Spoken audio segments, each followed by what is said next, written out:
CBC Television News. With the national edition, here is Earl Cameron. Good evening. In Ottawa, it's Diefenbaker Day. The Prime Minister returned from London and reported to a packed Commons on the Commonwealth Prime Ministers' Conference with particular reference to the withdrawal of South Africa. Then the Prime Minister moved to the Chateau Laurier Hotel and brought the annual meeting of the Conservative Party to life. Mr. Diefenbaker's crowded day is described by Norman DePoe in Ottawa. It began at the airport early this morning, where Mr. Diefenbaker paid special tribute to the fact that, in spite of everything, the High Commissioner for South Africa was among the diplomats who greeted him. It reached its peak tonight in the Chateau, where every public dining room was packed and all were connected with the head table by closed-circuit television. Mr. Diefenbaker used part of his speech as planned, a fighting pep talk in his role as leader of the National Party. He stressed the record of the government. He began to speak of civil rights and non-discrimination early in his address. He accused his Liberal opponents of crying wreck and ruin in a way he declared his party had never done in opposition.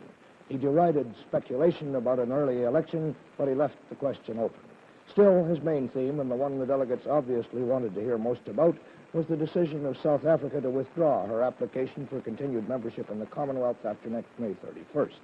He said that all efforts at conciliation had failed, and that in the end, the rigid position of Prime Minister Verwoerd had made the result unavoidable.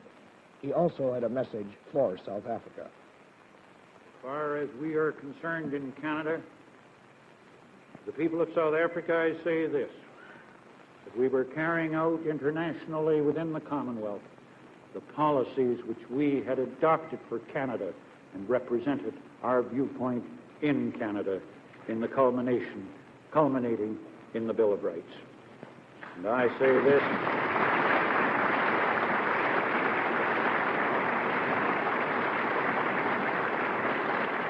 for South Africa's severance from the Commonwealth, a self-imposed exile though it be, we can have but genuine regret, assuaged by faith that from all this truly a watershed of history, justice and right will emerge in the end. This is not an hour for recrimination or for malice. Somebody ridiculed me because I said we must approach this problem with infinite compassion. That's a course I've followed through the years, and it keeps one from saying things about those with whom you disagree, but you don't have to recall afterwards with regret. And I have followed that course, and my fervent hope is this, that they will return to the Commonwealth in due course. And for such a return, there will always be a light in the Commonwealth window.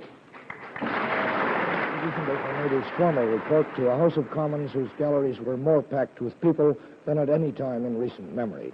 Including standees, perhaps 900 heard him. Many of them, of course, were delegates from his own party convention, but there was no mistaking the sense of crowding and excitement. One fascinating sidelight, Mr. Diefenbaker revealed that Dr. Verwoerd had read out his decision from a document that looked somewhat dog-eared. The inevitable deduction of many that it had been prepared well in advance, perhaps even before the conference.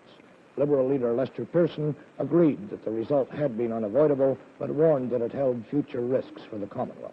Hazen Argue of the CCF also felt the decision was right. He wanted to deal with the question of how Commonwealth trade preferences would be affected and was ruled out of order.